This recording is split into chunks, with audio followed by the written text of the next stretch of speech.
بسم اللہ الرحمن الرحیم. السلام علیکم ورحمۃ اللہ.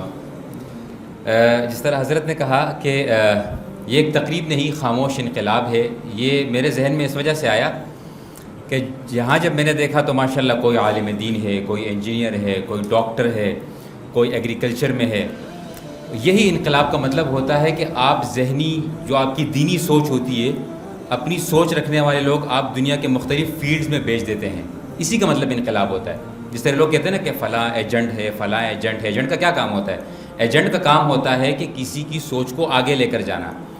تو ہمارا حق ہے، حق والوں کا حق ہے کہ وہ ایجنٹس بنائیں. ایجنٹ کا کام یہی ہوگا کہ بھئی امہ چلڈرن اکیڈمی کی ایک سوچ ہے. وہ سوچ کیا ہے کہ بھئی آپ کی اسلامی سوچ ہے کہ آپ نے کس طریقے سے اپنی فیلڈ میں رہتے ہوئے دین کی خدمت کرنی ہے، معاشرے میں خدمت کرنی ہے. تو پھر آپ نے کیا کرنا ہے کہ آپ نے دین کی خدمت مختلف فیلڈز میں کرنی ہے. ایک مولانا صاحب سے پوچھا کہ یتیم بچوں کو پڑھانا کیسا ہوتا ہے؟ بڑا عجیب سے انہوں نے جواب دیا. بولا ایسا لگتا ہے جیسے آپ کسی موبائل کو چارجنگ پہ لگا دیں. شروع میں تو پتہ نہیں لگتا کیا ہو رہا ہے، بعد میں وہ موبائل دنیا سے کنیکٹ ہو جاتا ہے. تو یہی یتیم بچوں کی جو صورتحال ہے، کیونکہ مختلف بیک گراؤنڈ سے آتے ہیں، مختلف مزاج کے لوگ ہوتے ہیں.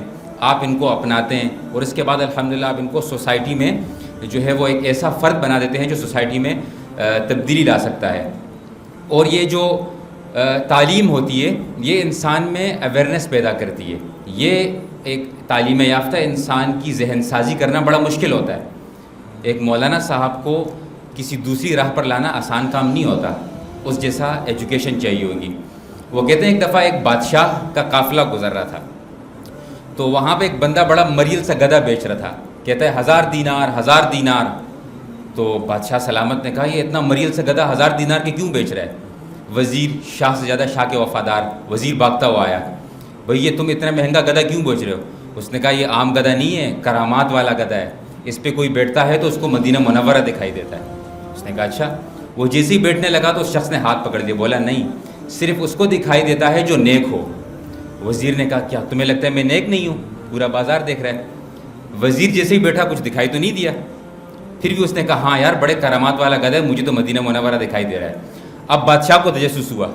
بادشاہ نے کہا مجھے بھی بیٹھنا ہے. بادشاہ جب بیٹھنے لگا اس شخص نے ہاتھ پکڑ لیا. تو اس نے کہا تمہیں کیا لگتا ہے میرا وزیر نیک ہے، میں نیک نہیں ہوں؟ جب بادشاہ بیٹھا اسے بھی کچھ دکھائی نہیں دیا. اب بادشاہ تو بادشاہ 2 قدم آگے بڑھنا تھا. اس نے کہا لگتا ہے میرا وزیر گناہ گار ہے، مجھے مکہ مکرمہ مدینہ منورہ دونوں دکھائی دے رہے ہیں. اور 1000 دینار میں وہ گدھا خرید لیا. کیونکہ وہ اویئرنیس نہیں تھی، وہ چیز نہیں تھی کہ بھئی اویئرنیس کیا ہوتی ہے، تعلیم کیا ہوتی ہے. تو جب آپ کے پاس تعلیم آتی ہے تو آپ کی ذہن سازی کرنا مشکل ہو جاتی ہے، البتہ آپ لوگوں کی ذہن سازی کرنے لگ جاتے ہیں. اور جس طرح مفتی صاحب نے بتایا کہ ایک ہوتی ہے اپنی استطاعت کے مطابق کام کرنا.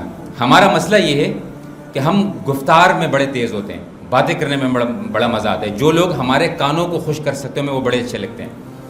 پریکٹیکل کام کرنا بڑا مشکل ہوتا ہے. تو پوری دنیا کو سدھارنے کے لیے نہیں نکلیں، اپنے آپ کو سدھاریں، اپنے محلے کو سدھاریں کہ میں اپنی استطاعت کے مطابق کیا کر سکتا ہوں.